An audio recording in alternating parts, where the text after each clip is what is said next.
To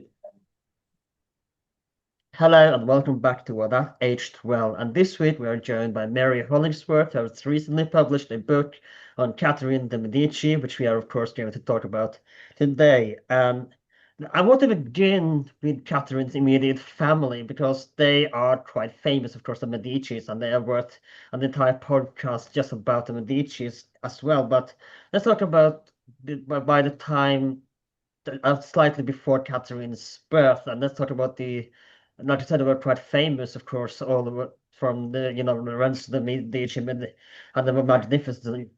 So let's talk a little bit about where they stand, the Medici stand by the time we get to Catherine's era. So the century before Catherine's birth, they were they were a very successful but banking company in Florence and in Rome in particular at the papal court, and making a lot of money. They were just relatively ordinary people in Florence. Florence was a republic, and all people technically were equal. Obviously, some people were more equal than others, as we know the system works. But they were just relatively ordinary, not a poor family, but not amongst the really rich or the really important people.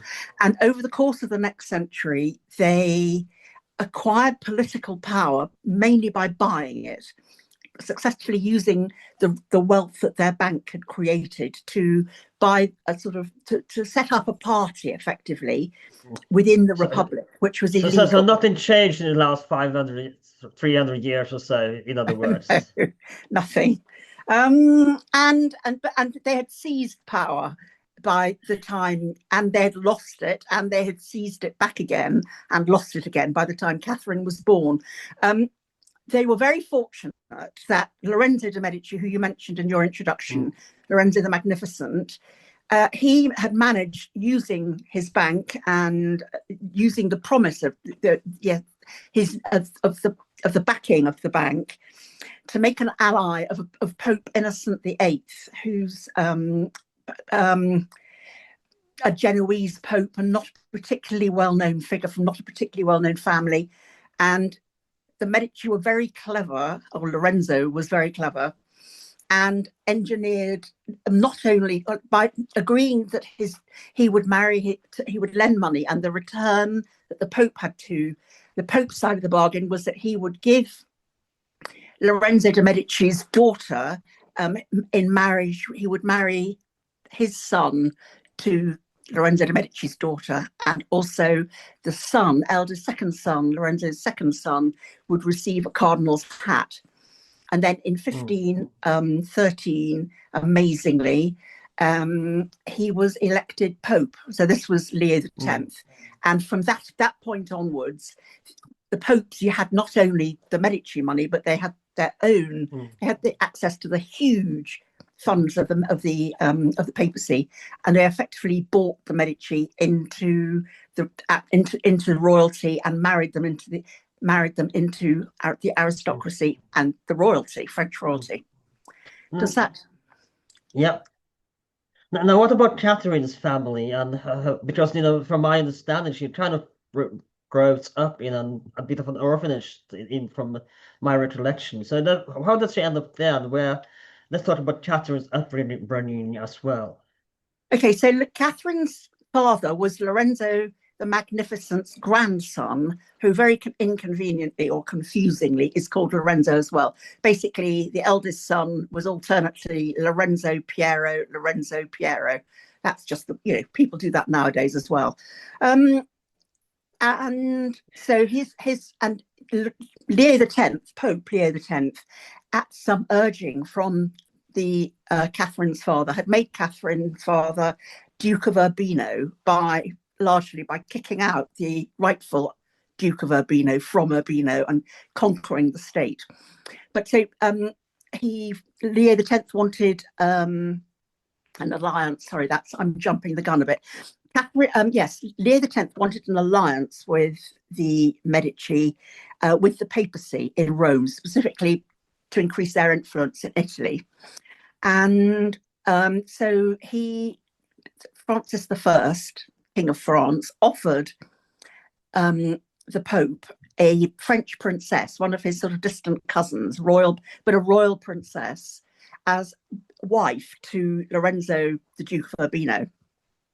And so that's Catherine's parents. They married in France. They were given, it was very much under the auspices of Francis I. And that is how her parents sorted. They came back to Italy directly after the wedding, or shortly after the wedding, and Catherine was born about a year later, and her mother died 4 or 5 days after the birth because of puerperal fever, childbirth fever. It was what people died of.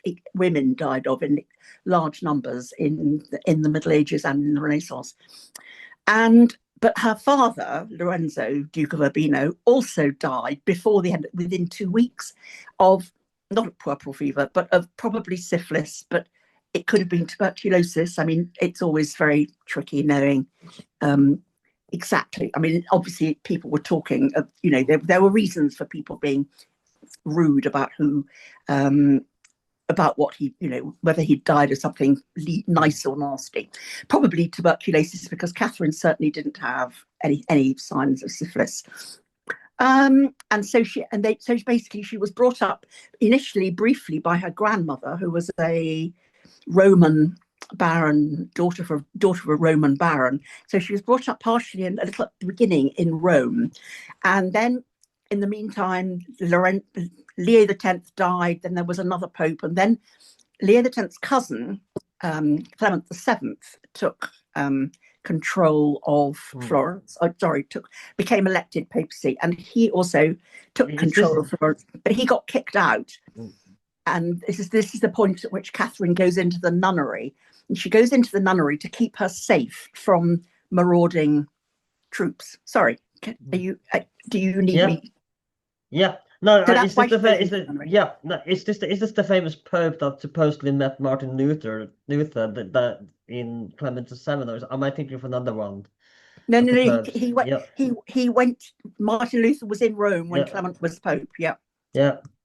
So let's talk about her time in the orphanage and Catherine, because as a history as judge, she was never like really a pretty child or even as an adult either, or say a child. She was never really judged to be a pretty child. Not that it matters necessarily, but just to get an idea of what she may have looked like as well. I think you can say she was plain, but she was a personality. What she made up for what she didn't have in looks, she certainly made up for in terms of personality. And quite a lot of her independence comes from the time she spent in the nunnery, because she was it was a closed order, so it was the word murate, which is the name of the convent, means walled. And so, I mean, it was an entirely enclosed community. So it was women running their own community, making the rules, organizing everything, and it was more like a boarding school. There was never the slightest question of her becoming a nun, and I don't think she had any intention of becoming a nun. But it was safe. And the most important thing, it was, she was taught manners, and she learnt to sew, and she learnt foreign languages. She was quite, she was she was a very clever person, and she quite intelligent. Yeah. So I don't know if she was planning to become Queen of France either. So how does she get in touch with how does Francis get a hold of the first? And of course, we made a episode about him a few years back, which I highly recommend checking out as well. But how does Francis get a hold of Catherine and marry to Henri II? And we should also notice that in Italy she is called Caterina. It's only when she goes to France that she becomes, as we know, Catherine. Yes, exactly. So we should put it out there as well. So, but how does Francis get a hold of Catherine? I'm just calling her Catherine for simplicity. So let's talk about how she ended up becoming princess of France.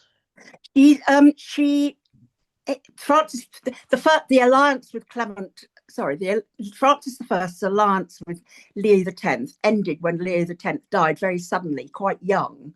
And so he didn't get on with the next pope, but he started making overtures of an alliance with Clement VII. But by this stage, Charles V was emperor, and the Habsburg-Valois wars were in full swing. But there was a very important reason why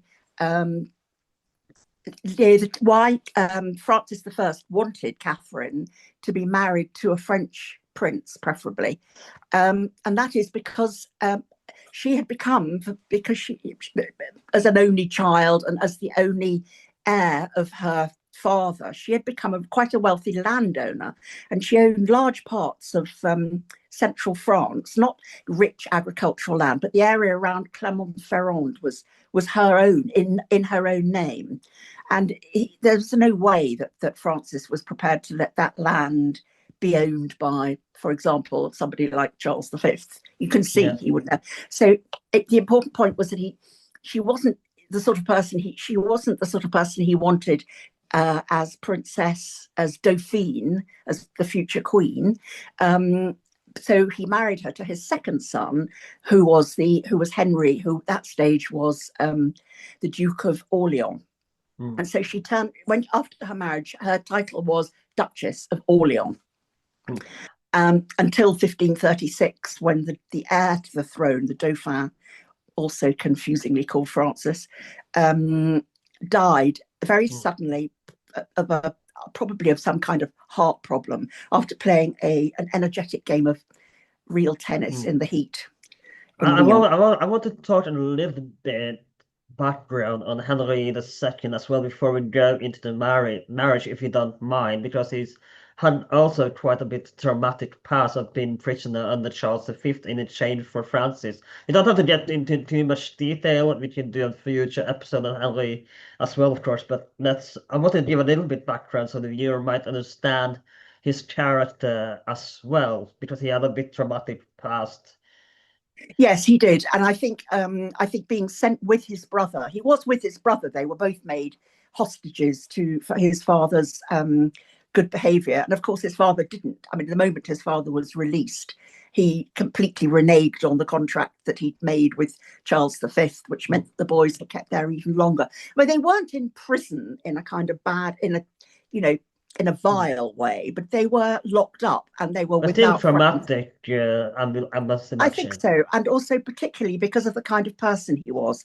I mean, he wasn't an outgoing, happy-go-lucky, boisterous, confident person like his father. In fact, he was a very classic example of the son of somebody with an enormous personality and hugely popular and incredibly good at everything he did. And Henry was very good at quite a lot of things, but he had if I may, sorry for interrupting you, that seemed to be a common theme among great kings, that always the successor seemed, like Peter the Great, for example, and his son, it seemed to be quite a common theme there. I think so, and I think it's for a very good, and I think even in the modern world, you find that very, very big characters I mean, it's very difficult for a son to live up. I obviously don't know anything about your father, but you must have friends who have big, who are not able to live up to the sort of their father's kind of, I don't know. I think we all have, Yeah, and he suffered from that in a particular way, and much as the interesting thing is at least he was old enough when he married Catherine. I mean, they were the same age, which is quite unusual in royal marriages, but at least they were the same age, and also they'd had quite similar circumstances. The difference is that Catherine's had been much more positive than his. I mean, she'd been locked up with these very positive, enthusiastic nuns, whereas he'd been locked up with his brother and the Spanish grandees. So let's talk about the marriage to Henri and how Catherine entering the French court, and we will come into certain drama later that's worthy of a soap opera. So let's talk about Catherine's entering into court and the marriage with Henri II. Yeah, the marriage took place in Marseille, and as far as one knows, it went very well. the consummation of the marriage had to, as I say, they were both 14. The Mm. consummation had to be watched by the king, by Francis I, and rather bizarrely by Clement VII. I mean, so you were sort of, I mean, I suppose they were used to this kind of observation. But anyway, they said that everything had been done properly, and all was well. Mm. But it clearly was probably, I mean, it was clearly not, they didn't have regular marital relations at all. And Henry had relationships with, he had a relationship with a, Older women. no, first with the Mm. wife of one of his grooms, and a completely different sort of social background and everything. And amazingly, she got pregnant. So Mm. it was known that Henry was perfectly capable of siring a child. Not only Mm. she had this, the groom's wife had this baby, but also Henry recognised it as his. So virility was not a problem. But Catherine didn't conceive. Meanwhile, Mm. of course, Henry went on to develop a close relationship with a woman 20 years older than him, Mm. which I think is really, it goes back to what we were saying about insecurity and Yeah. the time that he spent in Madrid. And I think those two things are not unconnected. I mean, he was clearly under this woman's influence, and she was clearly manipulative and ambitious. But it was, I mean, he certainly loved her. So Mm. it was an important stabilizing factor in his life. I think Mm. he felt it did a lot for him. Catherine clearly found it very difficult. Mm. And the really important person that found it difficult, of course, was Francis I. Mm. And Bec- I want to, sorry if I interrupted you, but I no, want no, to no, no, talk. keep interrupting. Yeah, That's fine. so I want to talk a little bit about the relationship with Catherine and Francis, because it's my understanding that they had quite a good relationship with each other, that Francis and Catherine kind of had mutual respect with one another, and she was with him when he died as well, from my recollection, is if I'm not mistaken. I'm not sure I don't know whether she was with him when he died, but you are absolutely right. They had a very good relationship indeed. And the thing about Francis I, we forget that there were people who, I don't know, had different views of women in those days. And Francis I was the sort of person who liked intelligent women. His sister was a famous authoress, wrote books. She was highly educated, Marguerite of Angoulême and Marguerite of Navarre, she became. And he liked intelligent women. And clearly it was the fact that Catherine was intelligent. He didn't just go for them because they were pretty. He liked women who had something to say. And he also liked women with energy and spirit. And Catherine was a very enthusiastic huntswoman and rider. She clearly rode side saddle, and she liked riding at speed, you know, in the forests around all the royal castles. And she was part of his sort of set. Mm. Francis would go off with his girls, in inverted commas, too, but not for sort of I mean, for fun. They would go off and they would hunt. And they would live they would stay somewhere in one of the smaller hunting lodges. They would stay away from court. The ambassadors wouldn't be all around, and the courtiers wouldn't all be around. I mean, it was a much more relaxed atmosphere. And Catherine, and also the other thing that's worth bearing in mind is that Francis was an enormously big Italophile. He Mm. was designing, or he was rebuilding Fontainebleau, the villa, the Chateau Fontainebleau, with Italian artists. I mean, he liked Italian things. He spoke Italian as well. He'd been brought up in Savoy, which is, although it's not Italian, but linked to Italy quite closely. And he liked Italians, and he didn't have a problem. He liked Catherine, Mm. but he resented the way that his son was clearly not Mm. doing his marital duty. Mm. But to be fair, Francis as well was known to have affairs, so he couldn't, really blame him entirely. Well, I don't think the fact that he was having I don't think affairs per se were the problem, because the thing about arranged marriages is that, you know, the chances are that you aren't going to love the person Yeah. you've been arranged to marry.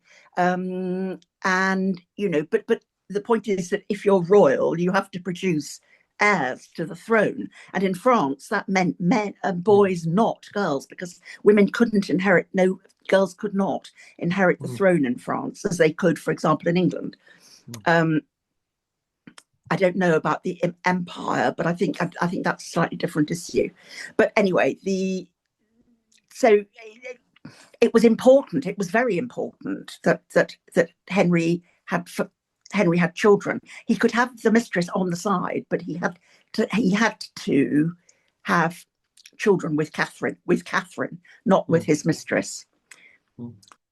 So that I want to bring up. You mentioned Madame Diane de Poitier of while earlier. So let's talk a little bit about the relationship with de Poitier and Catherine, because like you said, it was a rivalry going on, and like I said, it kind of could be like a modern soap opera, if you will, with a drama. So, but I also I will understand as well.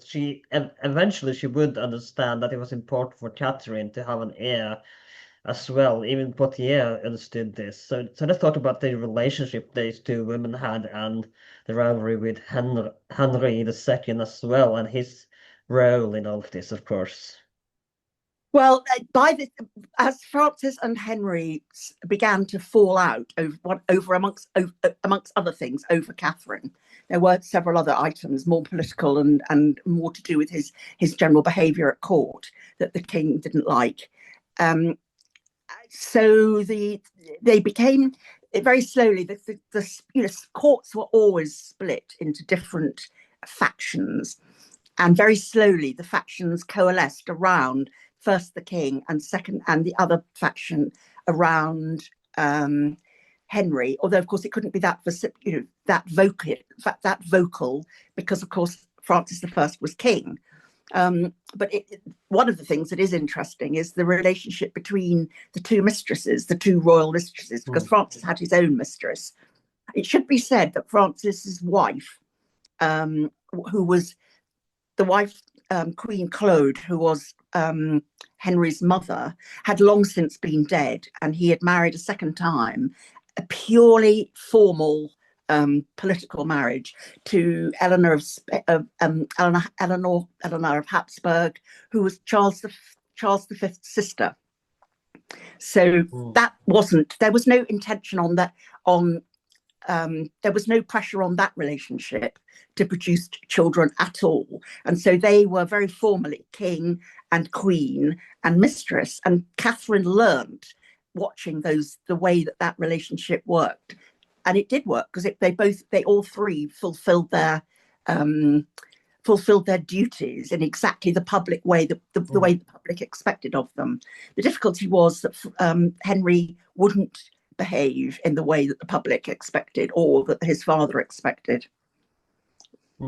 So when do they eventually begin to consummate? And because obviously she does have a couple of sons, and we will talk about marriage with a very famous Queen of Scotland later on, of course. But when do they finally begin to consummate in their marriage, and how far into the marriage, how many years into it does it finally take before he realizes that he has to do his 10.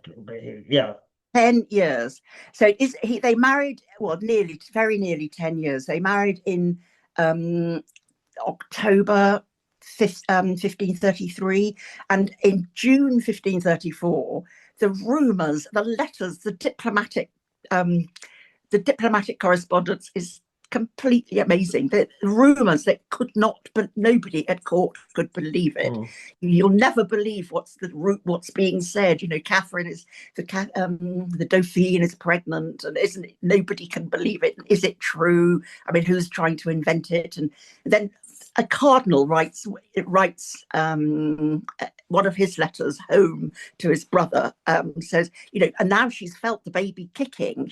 We're now beginning to be convinced. It's a really, it was absolutely the scandal of the year.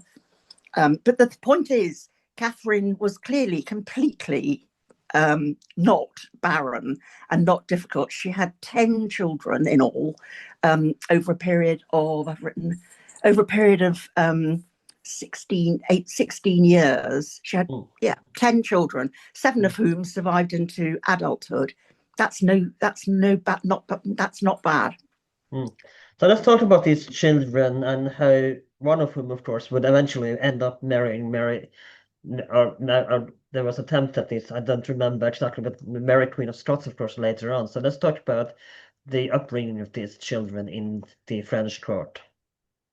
They were very much the tradition of the French court, and probably many others, is that children were brought up separately from their parents. They had their own governor and governess, male and female, usually a husband and wife team, who were in charge of their household. They lived sort of in a different part, or they lived usually on the top floor of the palace, and they didn't take part at all in the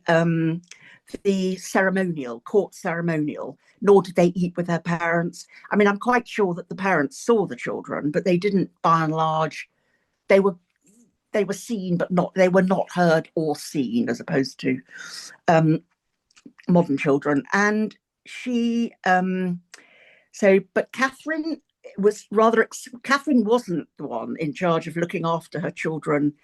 The governor and governess that were chosen to look after them were friends, close allies of Henri and Diane De Poitier, and the decisions were all made by them.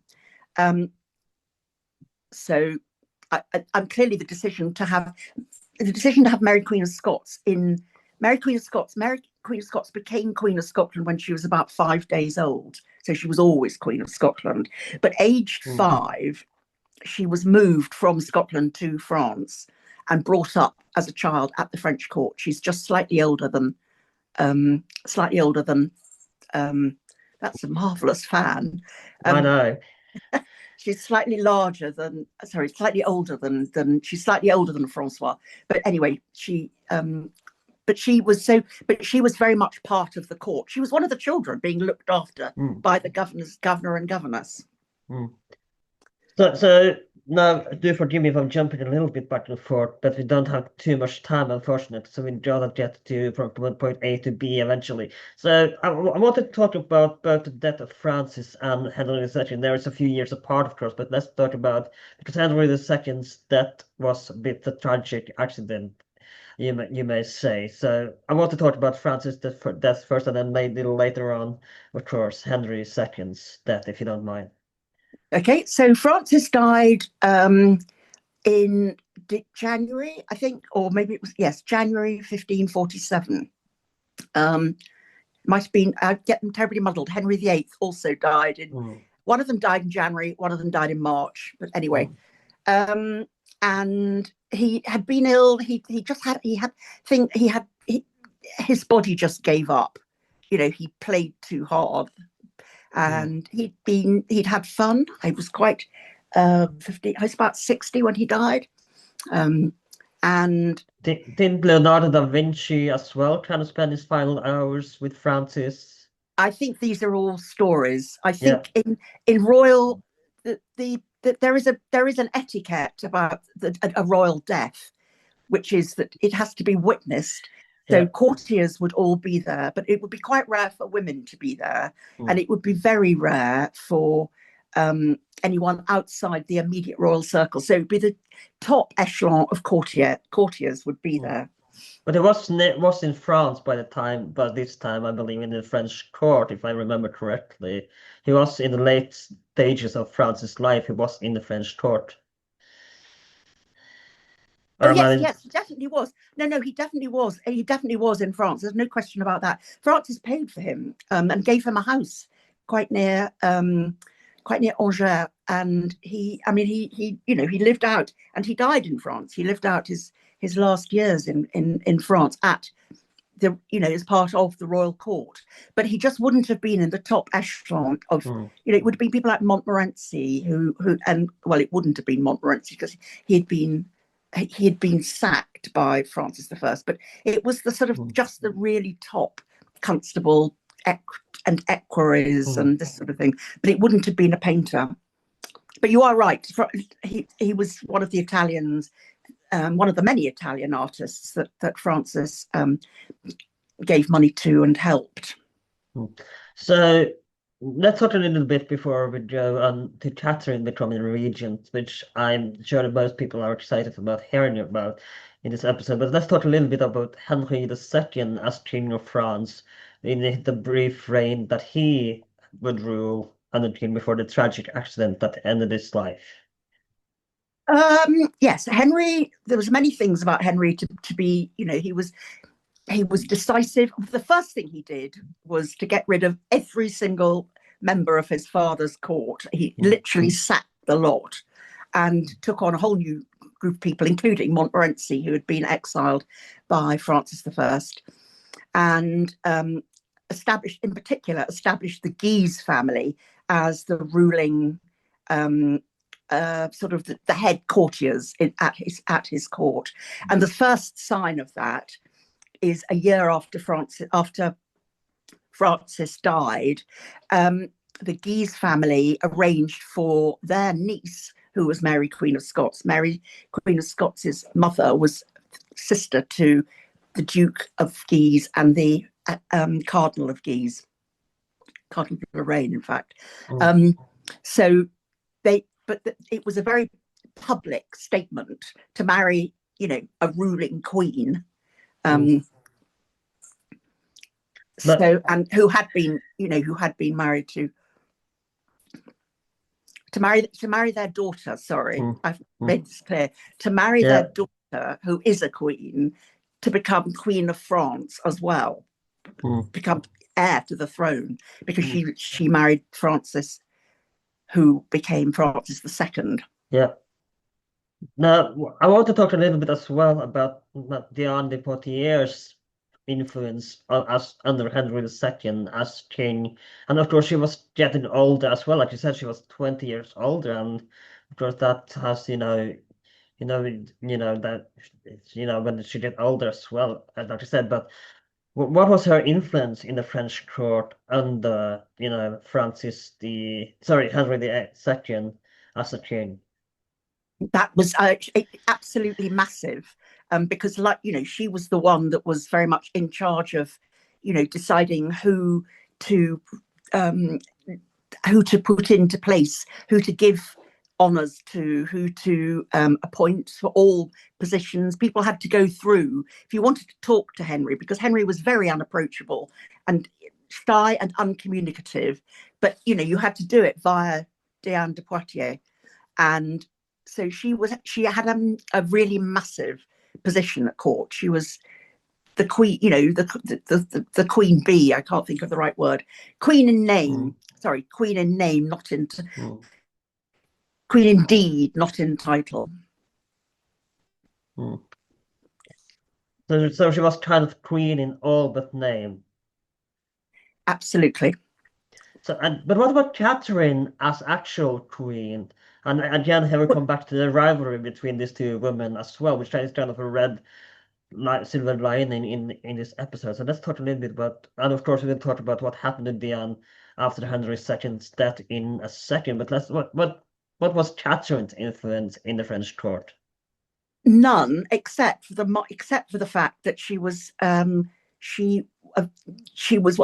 mother of the future king, and she was the mother of all of the heirs to the throne, and she produced 4 sons. So I mean, she had an influence. I mean, she wasn't nothing. They couldn't just get rid of her, but she had a purely ceremonial role, and which she fulfilled. She did exactly what was expected of her. She, did her bits in procession and on the sort of, the daily kind of routine of the getting up in the morning and then the going to bed at night and eating meals and all this kind of thing. She did everything as it was supposed to be done. That wasn't a problem, but it was just ceremonial. She had no political influence at all.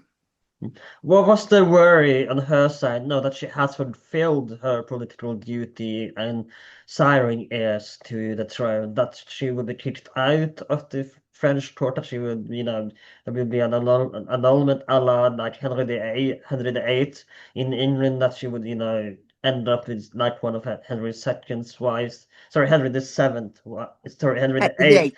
Yeah, I wish that there's so many Henrys in this picture, but what was she worried about? Anything what would happen to Henry the Eighth's wife? No, I don't think so, because there had been when the early years of her marriage, before she had any children, there had definitely been calls amongst various people at court that she should be replaced. The Pope, for example, wrote, "Let us assume that because she wouldn't have children, the marriage would be annulled, and somebody else, Henry would be married to somebody else." But Francis always refused to let this happen because he knew exactly why Catherine wasn't bearing children. I mean, there was a perfectly basic reason. She wasn't having marital relations with her husband. I mean, it wasn't really rocket science. But also, but he had always been a strong supporter of her, and I think that would have been a step too far for Henry to take. To get rid of Catherine as well as everybody else that he got. He had just, anyway, I think it is an interesting what if question. But also the other thing is she was producing children. I mean, the youngest one was quite a lot younger than Francis. So let's talk about Henry's deaths. And like I said, was tragic circumstance. And what I find interesting is that she actually, like you said, she had no political influence during Henry as king. That it was Diane De Poitier who were the reigning influence of the French court. But so it's interesting how she actually managed to become queen regent, and say, for example, Diane de Poitiers not to do a total coup, for example, in the French court. So let's talk about Henry's death and how Catherine were able to plot a coup as a regent for, to become queen regent of France for the next decades until the end of her life. She wasn't regent till the end of her life. She was only regent for 2 years until her son reached majority. But no, we go back to Henry VIII. Sorry, now I'm doing it. We go back to Henry II dying in that awful accident, very unexpectedly, and a lance split and a wooden splinter forced its way into the visor of Henry's helmet, and it went straight into his eye and into his brain. I mean, it was very obvious he was inevitably going to die, and it was horrific. He died in terrible agony, and it was all, really awful. But if I may, I'm sorry, but I'm curious if I may, even if you have used modern equipment with the accident of Henry and modern surgical tools, had there been any way of saving him, even using modern, if such an accident would occur? Probably, yes. And funnily enough, the person they had, the top surgeon, and he is in his history has taught us, he was a very important figure in this sort of development of the surgical treatment of wounds and things, Ambrose Couret, and they managed to get the splinter out and all the bits with it, and he did seem to be getting better. But of course, what they didn't have was any disinfectant, and so that the wound would have gone septic. He died of septicemia, effectively. But with modern equipment and modern techniques, then they probably could have saved him. It might not have saved his eyesight, certainly not the eyesight in one eye, but he might well have lived. and if it hadn't gone septic, he probably would have lived as well. I Mm. mean, the most extraordinary people survive. I mean, the people. In the British Airways or the Air India accident, for example, where this one guy survived, to use a more recent accident that's an example to this. There, like you said, this he's not the one plane survivor that in a crash recently, for example. Yes, exactly.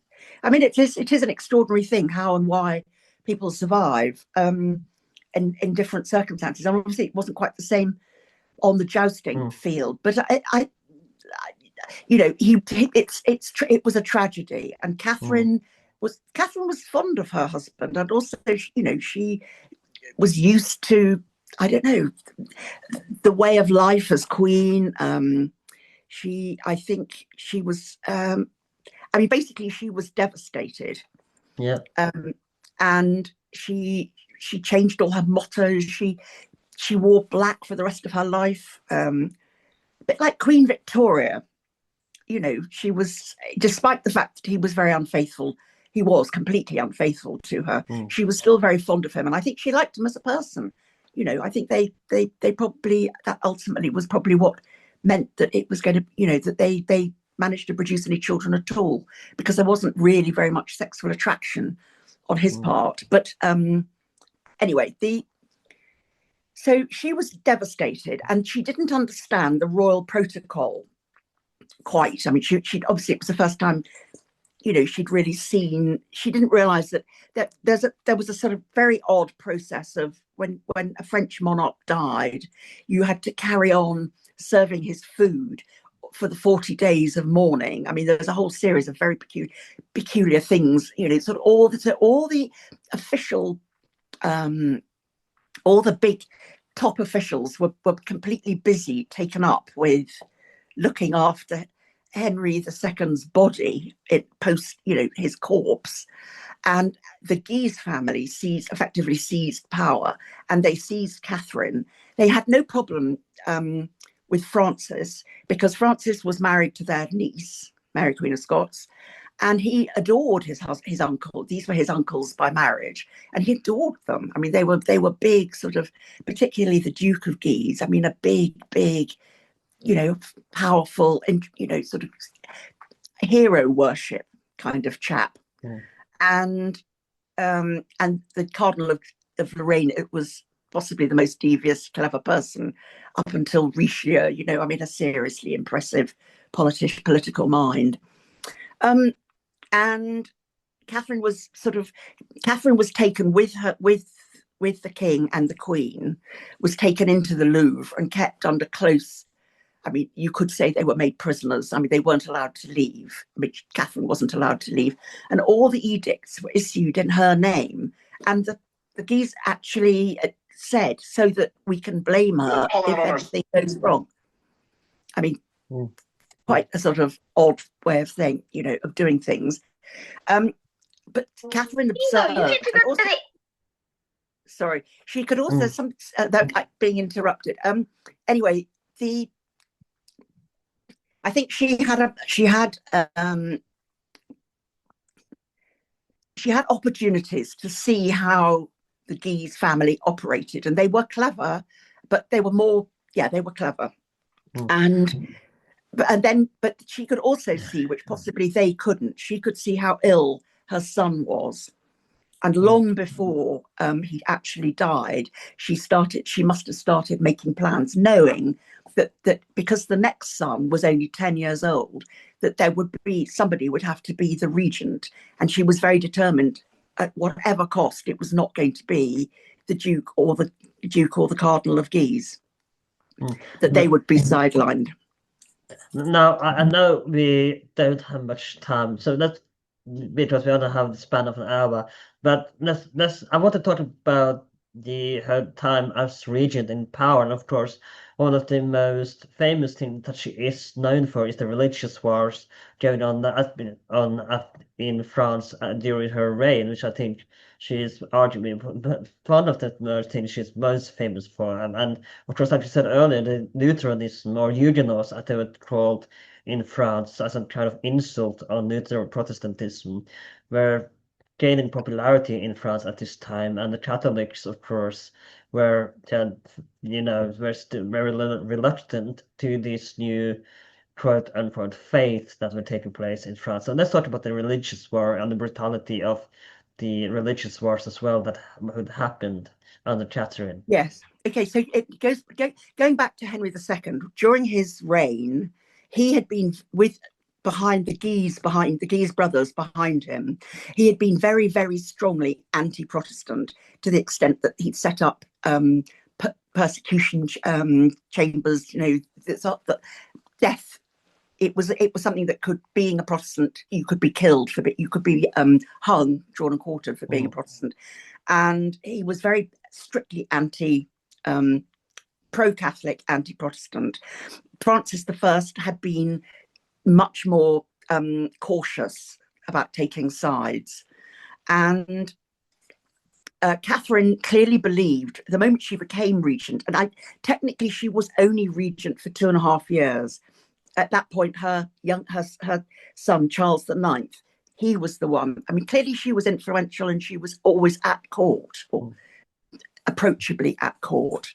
But she wasn't, strictly speaking, regent for more than 2 years. And but Catherine's religious... Catherine was not a fanatic Catholic like the Guise, like Philip II of Spain, like certain popes, or some of the 16th century popes, like Paul IV or Pius V. And she was a moderate.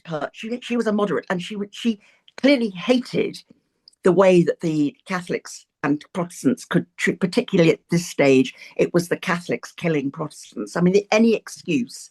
And the Duke of Guise always found examples of, ways to massacre, a few more Protestants in a kind of quite unpleasant way. And religious wars broke out. Increasingly, it became the hardcore of each side. And the moderates in the middle, on both sides, wanted a compromise, but they were shouted down by the extremists on both of the other sides. I think we have a very similar situation to this in the Middle East in some ways. And it is very difficult, if you're trying to reach a compromise. Compromise is a word that extremists don't understand. It's not in their DNA.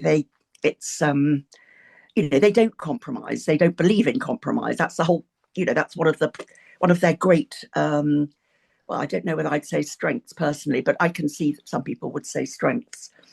But to Catherine's, I suppose the rest of her life she spent trying to make peace, sometimes on her own, going out in the carriage and meeting Protestant leaders and talking to them and trying to persuade them to make peace, sometimes with the Catholics. I mean, she did occasionally even go and try and persuade the Guise family, but that was not terribly successful. So anyway, but she spent the rest of her life trying to make peace between Catholics and Protestants. And one of the main things that, for example, one of her big things was to try and clearly she couldn't marry the king, Charles IX, to a Protestant princess. That would have been outrageous.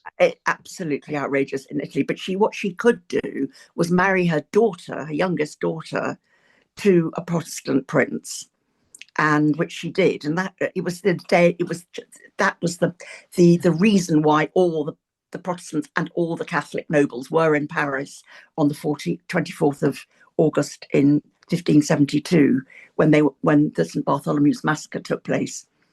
But she went straight back to peacemaking. 2 weeks after the massacre, she wrote to Elizabeth, Queen of England, asking her would she be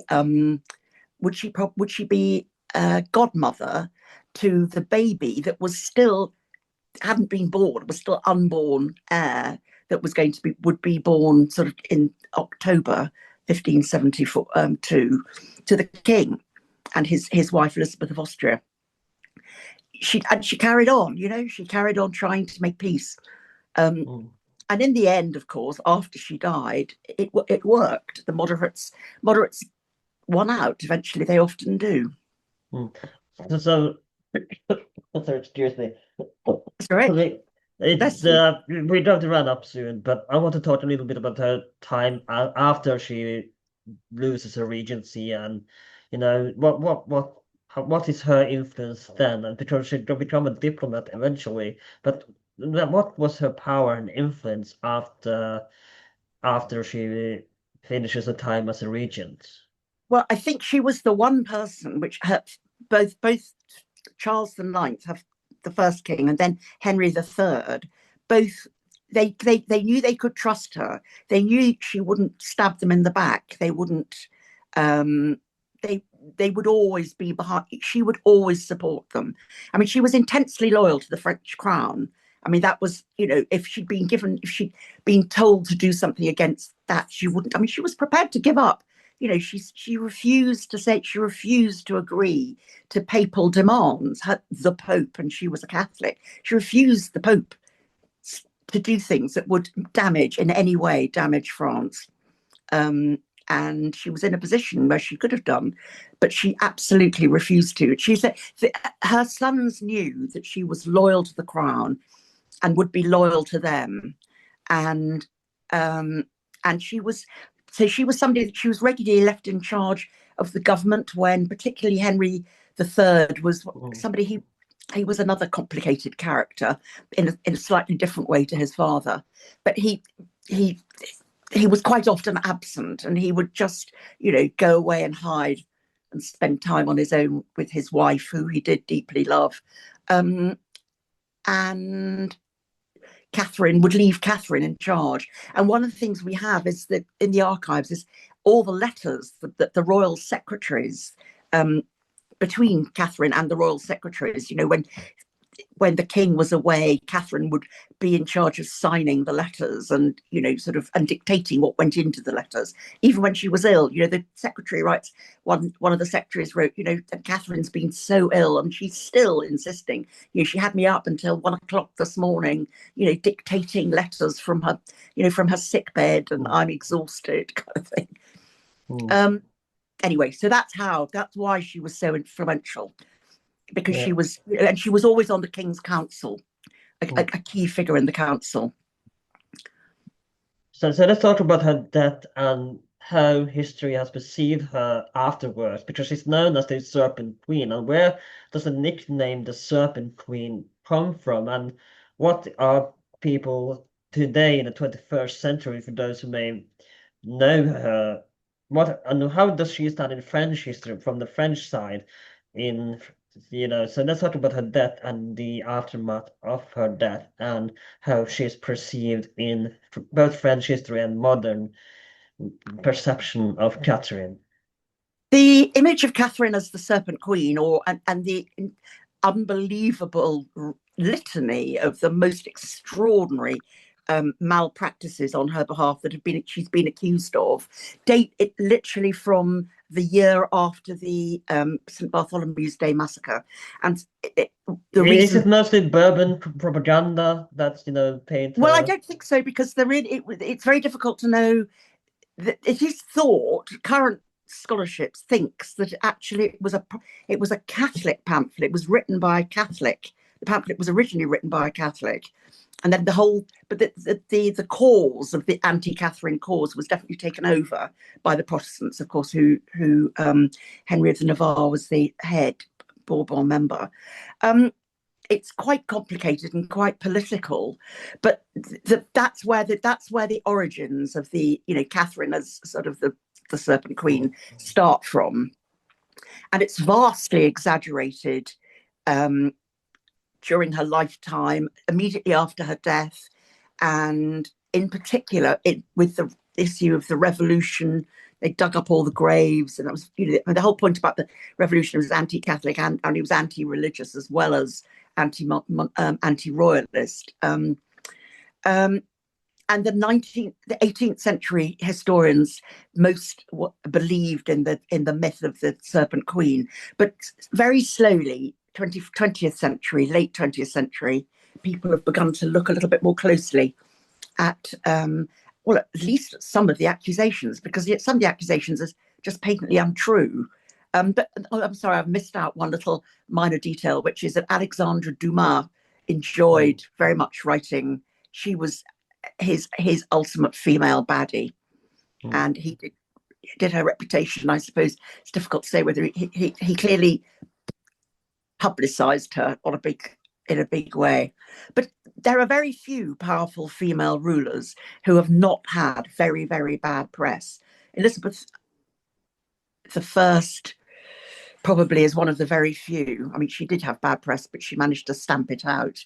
But you know, I mean, you go even to the modern. Look at Margaret Thatcher. I mean, but women, it's male criticism of women, which is not necessarily relevant. If you know what I mean, it's not necessarily. Yeah. It's certainly not necessarily true, anyway. And I'd rather ask before we end this episode, what did you think about the recent, if you've seen it, what did you think about the recent historical drama about Catherine de Medici and the portrayal of the series? I haven't seen the second season, but I've seen the first season. What do you think about the portrayal of the Serpent Queen in the recent drama that came out? I didn't find it. I found it impossible, very difficult to watch. I had to watch a bit, but I just hated it. I think it just didn't think of her as a person. And I mean, if you read, we've got 10 volumes of her letters. You know, that is, it's sort of, I don't know, a meter long on my bookshelf. Yeah. I mean, there's a lot of her work. And if you read her letters, that isn't what she was like. I mean, she was clever. She knew how to be, and she really understood the art of diplomacy, but she was not nothing like us. No, I think it didn't do well, the Netflix. Make another one that's better. Maybe you should be in charge of it. Contact BBC and ask them if they want to do a series on Catherine. Well, it would be nice if somebody did, but I suppose nobody's got the money like Netflix. That's true. But I think we're going to round it up there. Thank you so much for coming. It's been a great pleasure to talk with you today. Of course, before you go, where can people find your book if they want to read more on Catherine? We only had time to touch the tip of the iceberg of her life.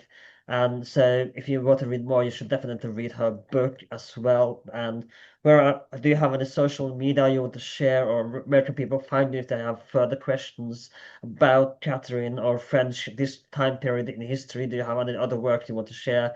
Not or links that you wanted to add in the description. Now is a chance to share social media or other work you may people may find interesting as well. Gosh, that is no. There are very good books written on the period. In particular, there's a very good book written by, and the trouble is I can't remember it. If I stand up and go and find it, I'm not sure I can probably find it. But it's called something like Martyrs and Murderers or something like that. And he's a lecturer at the University of York. It's in paperback, and it's a history of the Guise family. And they were the ones that had the motto "one each for one and one for all." I don't know whether you've come across that. The three, that's vaguely familiar. Vaguely familiar. Vaguely familiar from your childhood. But that was the Guise motto, which Dumas adopted. So there's a lot to read, and you know, it was a really exciting period in history, and an awful lot of women ran Europe. I mean, that is the surprising thing, is how many women were in charge of running Europe. The Netherlands was being run by a woman, and until the probably Duke of by Europe as well. Yes, and England, you know, yeah. and probably, I don't know. Has Norway had many queens over the years?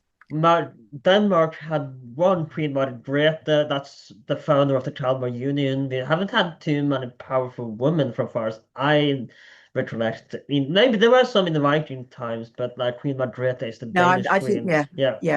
She's the one that I can remember, and of course, she had the marriage, I think, to Henry V. I don't know much about her.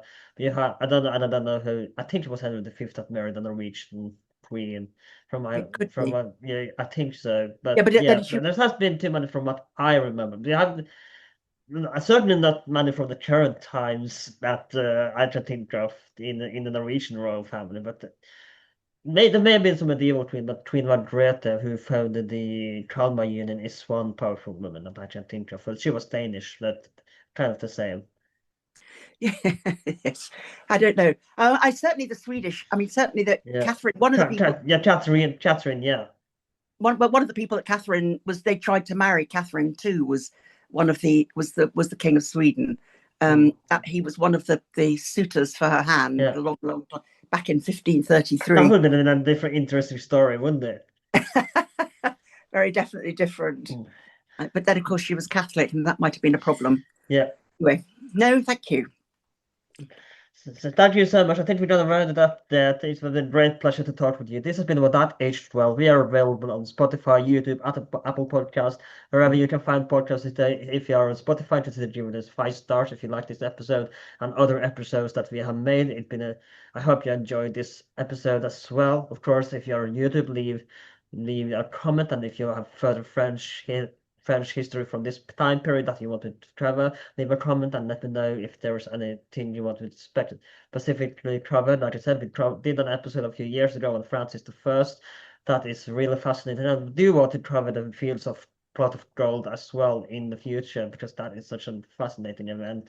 We are also available on Apple Podcast, and but that H12 is all the same. You can find us, leave a review. What do you think? Is there any? And of course, if you have any guests you want me to have on the podcast that you think would be a perfect fit, please feel free to leave a comment as well. On social media, we are that H12 on Twitter or Blues X, whatever it's called these days. On Instagram, on Blue Sky, we are available again under that H12, all the same. My name is Alan. This has been that H12, and I'll see you next time.